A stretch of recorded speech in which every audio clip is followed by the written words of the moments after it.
Hi, I'm Johanna and welcome to my channel. Today I want to tell you about a layering combination that I came up with.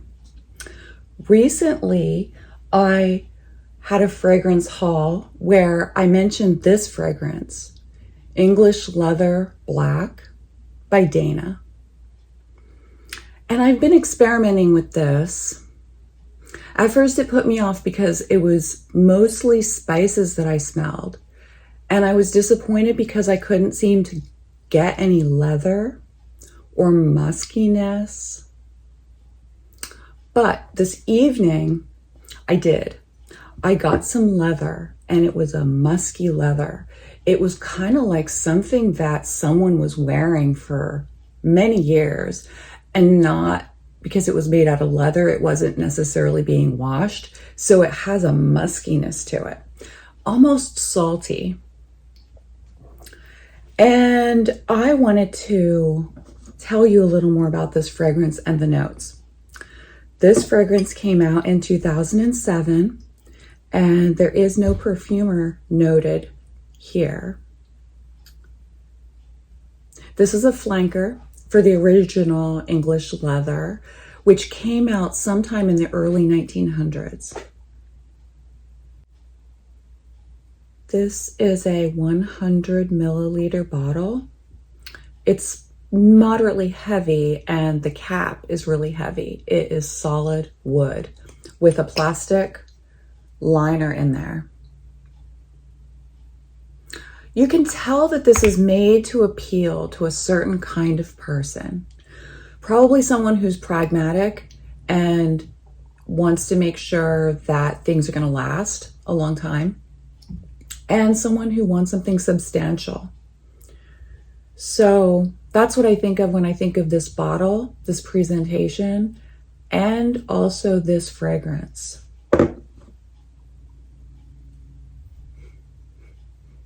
Yeah, there's something slightly aromatic or anise-like in here. The main accords are woody, leather, aromatic, fresh spicy, powdery, musky, citrus, green, and animalic. And the notes. In the top, bergamot and green notes. In the mid, leather and rosemary. And in the base, woody notes, musk, and sandalwood. Yeah, the notes don't really give you a lot of insight as to how it would feel to, smell this fragrance or to wear it. And it doesn't give a sense for the flavor. Yes, there's rosemary and there's a slight aromatic tone within this fragrance, but there's more than just green notes, which may be aldehydes that have a green tone, and bergamot. There are spices in this fragrance that don't seem to be listed here, and they are warm and rich. And like I said, I think anise. I definitely think anise. And then there is, I was going to say cedar in the base, but they don't list cedar, they list woody notes.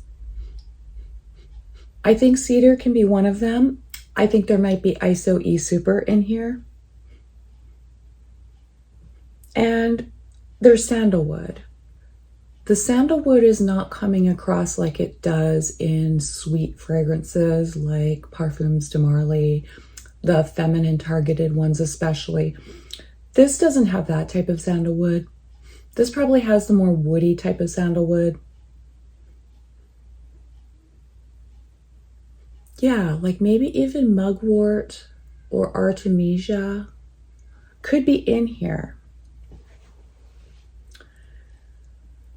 Since I got the musky base today, I was excited because lately I've been exploring musks and ones that I previously hadn't been able to smell or experience.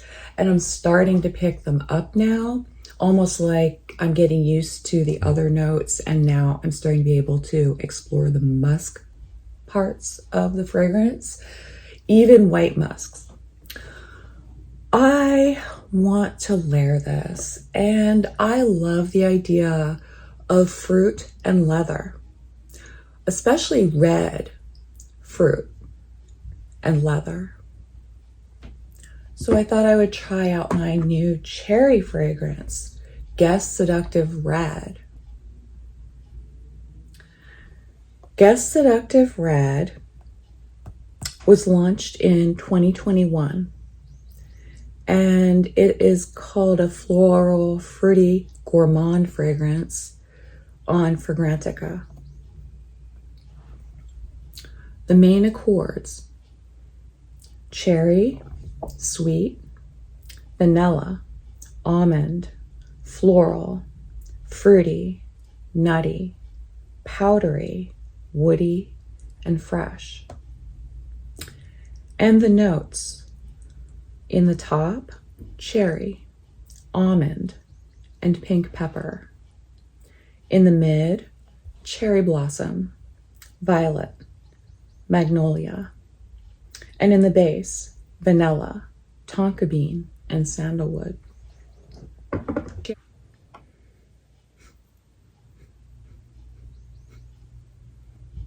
The cherry lasts about 30 minutes on this fragrance. I don't feel bothered by the almond that's in the top. It smells more nutty than bitter. And the cherry blossom in the mid is a subtle floral that is probably added to by the cherry in the top, helping it to come out more. And the violet, that's a little powdery and slightly sweet. And the magnolia, I'm not super familiar with magnolia, I'll be honest, so I'm gonna just let that one go. And the base is vanilla, tonka bean, and sandalwood. Yeah, so this dries down like vanilla and tonka bean. I spray it before bed, and when I wake up, there is a hint of vanilla and tonka bean. That's what remains till morning. So I want to layer these two because I like the idea of cherry and leather. Ooh. It's rich. It's rich and sweet. It reminds me of cherry cough syrup.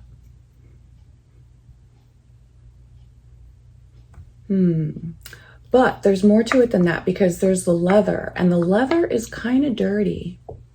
It's aged. I think this is going to be a really cozy combination.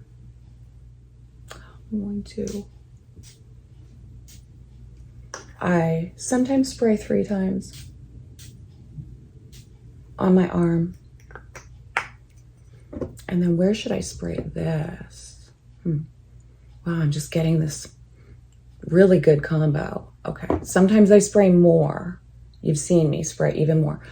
But I want to tone it down because this is pretty strong stuff. And I don't want to overwhelm this cherry. But the 3 points on each arm, it's producing some kind of, like the air, the circulation of the air. It's bringing it up to my nose.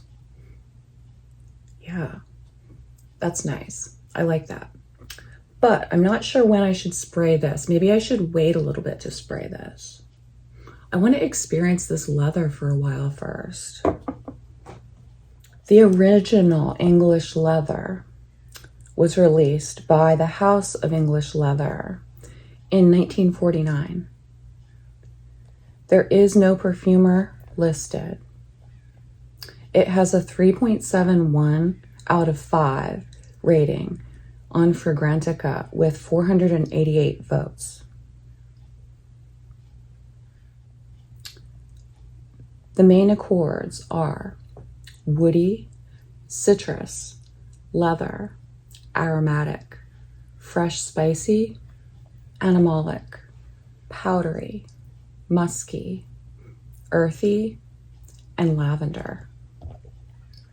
And the notes: bergamot, lemon, lavender, rosemary, orange, honey, iris, rose, leather, musk, cedar, vetiver, and tonka bean. It sounds yummy. It sounds really yummy. I like that they have lavender in there and then lemon and bergamot to kind of brighten it. Lavender is also a little aromatic, and then they also put rosemary. So I could see that this could have a freshness to it. Orange is in the top notes, which I am excited to see there. I think that it probably gives it a warmth. And then there's honey in the middle. Honey is so recognizable when it's in a fragrance. And the way that it changes the fragrance is almost like aldehydes change the fragrance, but it adds something more sweet and syrupy. They use iris and rose as the florals. I'm curious as to how those florals come across.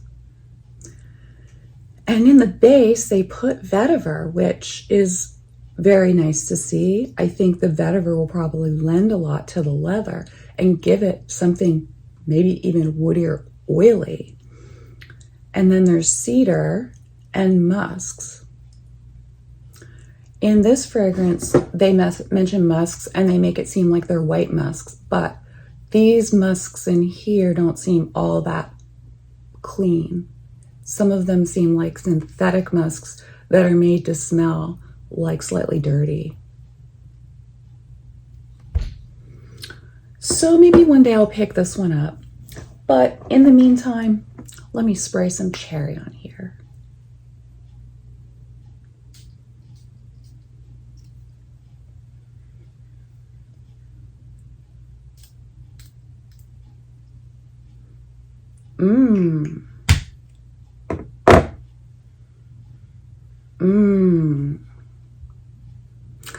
I'm looking forward to how this dries down together.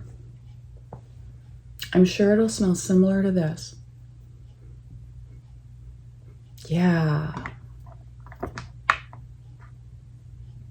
All right, well, thank you for watching. Hope you have a good rest of your day or evening.